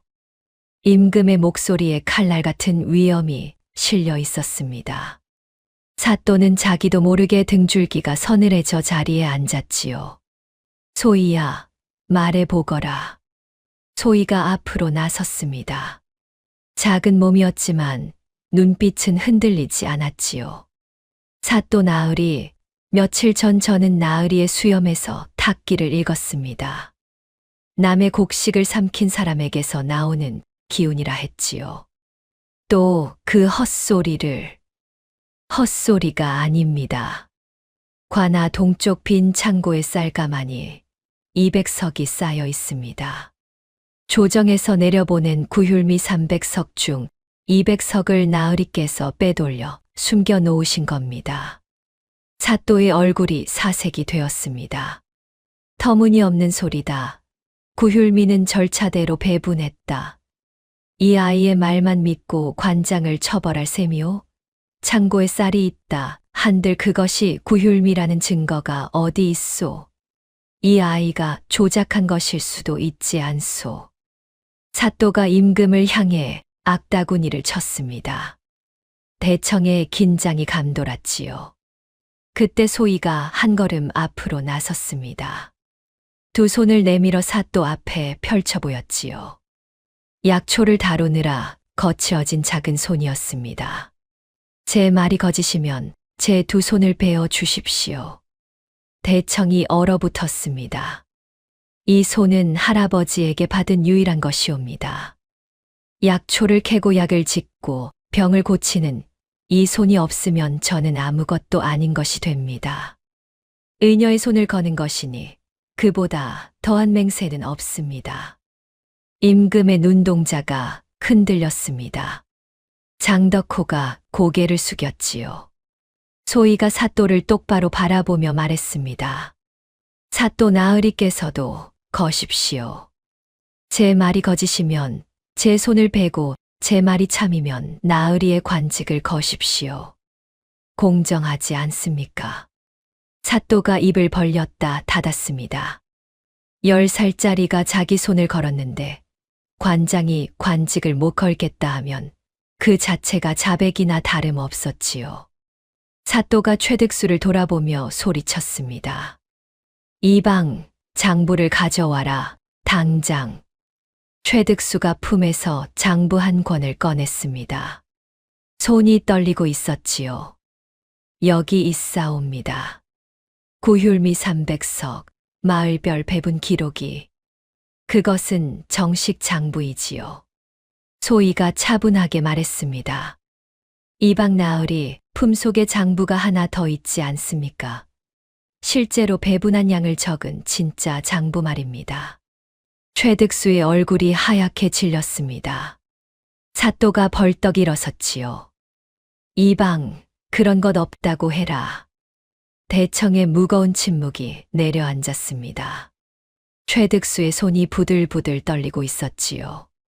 그의 품속에는 정말로 또 하나의 장부가 들어 있었습니다. 최득수가 고개를 들었습니다. 소희와 눈이 마주쳤지요. 며칠 전 마을 우물가에서 아이들에게 약초를 나누어 주던 소희의 모습이 머릿속에 또렷하게 떠올랐습니다. 그리고 어젯밤 소희의 약초 보자기를 불에 태우면서 느꼈던 뒷목의 서늘함이 다시 살아났지요. 최득수가 무릎을 꿇었습니다. 사또 나으리, 저는 더는 못하겠습니다. 이방, 뭐 하는 짓이냐? 사또 나으리가 시킨 것입니다. 최득수가 품속에서 또 하나의 장부를 꺼내 바닥에 내려놓았습니다. 구휼미 300석 중 200석을 빼돌려 사또 나으리 개인 창고에 옮기라 하셨고 세금도 이중으로 거두어 차액을 사또 나으리께 바치라 하셨습니다. 이 장부에 다 적혀 있사옵니다. 이 배은망덕한 놈, 내가 감히. 사또가 달려들려 했지만 장덕호가 한 걸음 앞으로 나서며 칼자루에 손을 가져갔지요. 사또가 멈칫했습니다. 임금이 자리에서 일어섰습니다. 그 순간 대청의 공기가 달라졌지요. 사또. 임금의 목소리가 낮고 무거웠습니다. 며칠 전 장터에서 한 아이가 내 수염을 잡고 이렇게 말했다. 무엄한 날이로구나. 나라가 일이 어려운데 수염에 기름이 좔좔 흐른다고. 사또의 눈이 불안하게 흔들렸습니다. 그때 나는 그 아이가 무례하다고 생각했다. 허나 며칠을 지켜보니 진정 무엄한 것은 그 아이가 아니었다. 임금이 비단 도포의 깃을 여며 잡았습니다. 장덕호가 무릎을 꿇으며 고개를 조아렸지요. 전하. 그 한마디에 대청이 얼어붙었습니다. 사또의 다리가 풀려 주저앉았지요.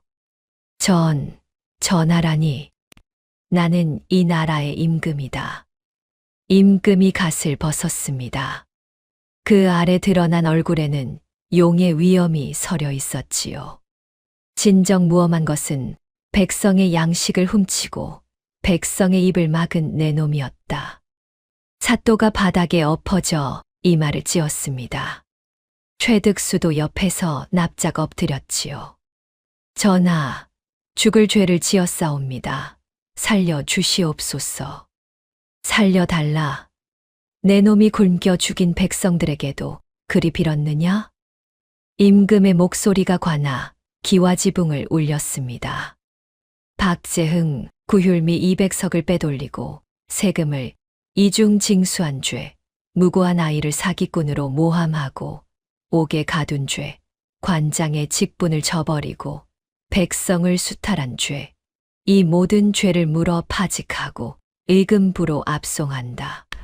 전하, 한 번만 용서하여 주시옵소서.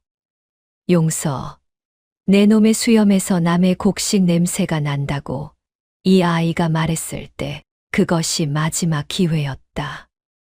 내 놈은 스스로 그 기회를 걷어찼느니라.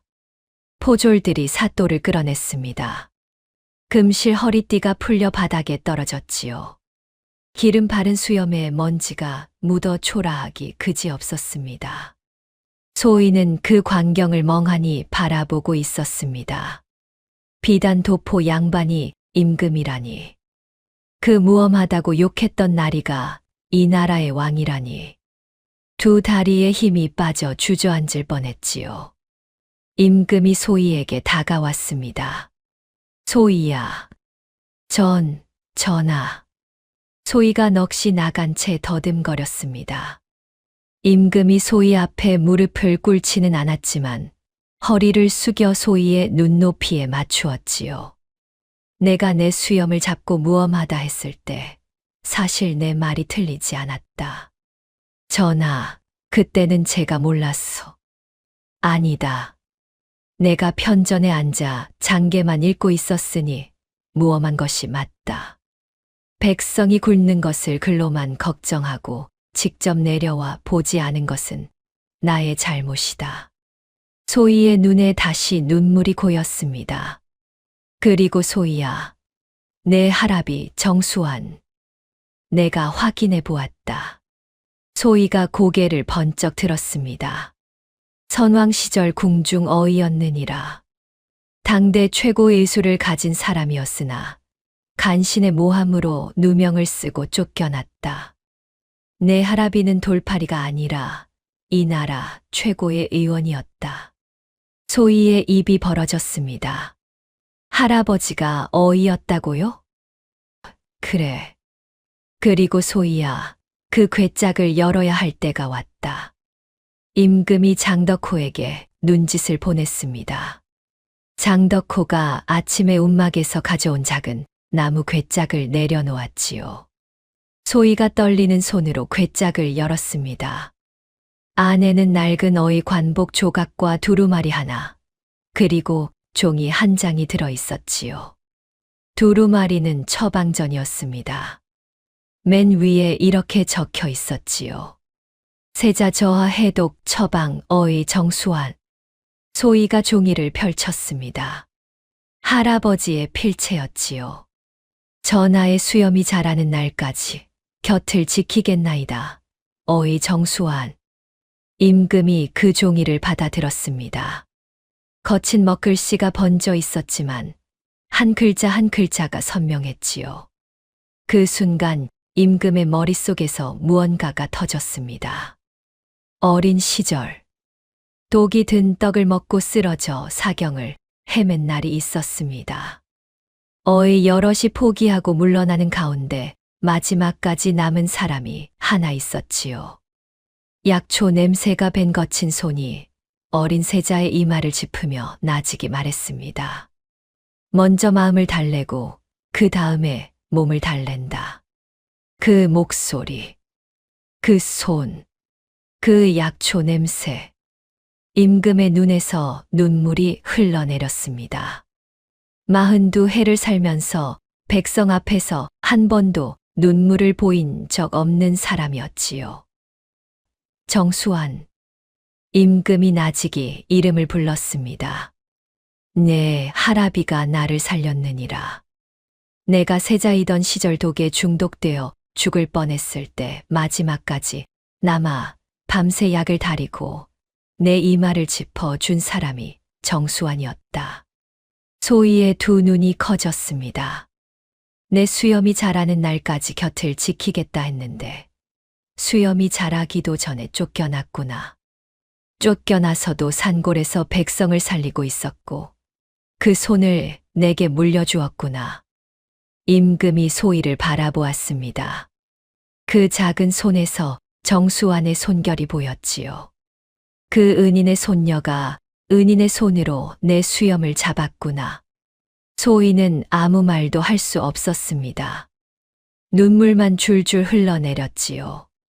할아버지가 왜 그토록 수염에 집착했는지, 왜 잠결에 전화를 불렀는지, 왜 죽는 날까지 괴짝을 열지 말라 했는지. 모든 것이 이제야 보였습니다. 할아버지는 끝까지 임금을 지키고 있었던 것이지요. 산골에서 죽어가면서도 정수환의 누명을 벗겨 명예를 회복시키겠다. 그리고 그 의수를 이어받은 너에게도 할 말이 있다. 임금이 장덕호에게 눈짓을 보냈습니다. 장덕호가 품에서 무언가를 꺼내 임금에게 건넸지요. 한 장의 교지였습니다. 그리고 그 교지를 싸고 있는 것은 다름 아닌 소희의 약초 보자기였습니다. 불에 타지 않고 남아 있었지요. 이거 최득수가 태우지 않고 숨겨두었더구나. 양심이 남아 있었던 모양이다. 소희가 떨리는 손으로 보자기를 받아들었습니다. 산약초 냄새가 손끝에서 올라왔지요. 할아버지의 냄새였습니다. 보자기를 펴보아라. 소희가 조심스럽게 보자기를 펼쳤습니다. 안에 놓인 교지에는 이렇게 적혀 있었지요. 약초꾼 소희를 의녀로 봉한다. 소희의 손이 바들바들 떨렸습니다. 교지 위로 눈물이 떨어져 먹글씨가 살짝 번졌지요. 전하, 저는 그저 약초꾼일 뿐입니다. 의녀 같은 건 내 할아비가 내게 의술을 가르친 것은 이유가 있을 것이다. 그 뜻을 이어라. 소희가 보자기를 가슴에 꼭 안았습니다. 보자기에서 쑥 냄새, 당귀 냄새, 감초 냄새가 한꺼번에 피어올랐지요. 그 냄새 속에서 할아버지의 목소리가 들리는 것 같았습니다. 크면 알게 될 게다. 소희가 관아 마당을 나섰습니다. 해가 높이 떠올라 온 세상을 환하게 비추고 있었지요. 마을 사람들이 소문을 듣고 관아 앞으로 몰려들었습니다. 임금이 관아 앞에서 구휼미 200석을 즉시 배분하라 명했지요. 쌀가마니가 풀리고 사람들의 바가지에 하얀 쌀이 쏟아졌습니다. 아이들이 환호하고 어미들이 울었지요. 며칠 전 칡뿌리를 받아 먹던 아이가 소희를 발견하고 달려왔습니다. 언니, 쌀이다. 엄마한테 쌀이 생겼어.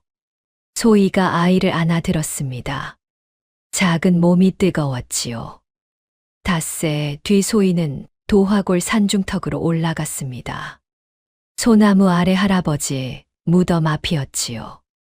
이번에는 보자기를 펼쳐 무덤 앞에 놓았습니다. 보자기 위에 의녀 교지가 놓여 있었지요. 할아버지, 나 의녀가 됐어. 바람이 불어와 소나무 가지를 흔들었습니다. 할아버지가 어이였다는 것도 알았어. 임금님을 살린 사람이었다며? 왜 말 안 해줬어? 괴짝에 다 들어있던데. 소희가 보자기를 매만졌습니다. 할아버지, 이제 알겠어. 마음에 약이 있다는 말. 나를 믿어준 사람 하나가 내 약이었어. 그리고 할아버지가 나를 거두어 준 것도 약이었고. 소희가 눈물을 닦고 일어서서 산비탈 아래를 내려다보았습니다. 불에 탄 약초밭 자리에 새싹이 돋아나 있었지요. 까맣게 탄 흙 사이로 연두색 줄기가 올라오고 있었습니다. 쑥이었습니다. 약초밭은 불에 탔지만 내 손에 남은 것은 불로도 태울 수 없다. 할아버지 말이 맞았어. 산 아래 마을에서 밥 짓는 연기가 여기저기서 피어오르고 있었지요. 석 달 만에 처음 보는 풍경이었습니다. 소희는 보자기를 다시 허리에 묶었습니다. 산약초 냄새가 바람을 타고 퍼져나갔지요. 처음 이 산길을 내려갈 때 소희는 약초 몇 뿌리를 파는 거지 소녀였습니다. 지금 소희는 보자기 안에 의녀 교지를 품고 산길을 내려가는 이 나라의 의녀였지요. 세상에서 가장 높은 자의 수염을 잡았던 세상에서 가장 낮은 자의 손. 그 작은 손이 고을 하나를 살려놓았습니다. 약은 풀에만 있는 것이 아니라 사람의 마음에 있고 병은 몸에만 있는 것이 아니라 세상에도 있는 법이지요. 위에서 썩으면 아래가 먼저 앓고 아래가 앓으면 위도 편할 수 없습니다. 그것을 가르쳐 준 것은 산골 약초꾼 할아버지였고, 그것을 증명한 것은 10살 소녀의 작은 손이었습니다. 다음 영상을 빠르게 만나보시려면 좋아요와 구독을 눌러주세요. 지금 화면에 나오는 더 재미있는 영상들도 함께 해주세요. 그럼 모두 행복한 하루 보내세요. 감사합니다.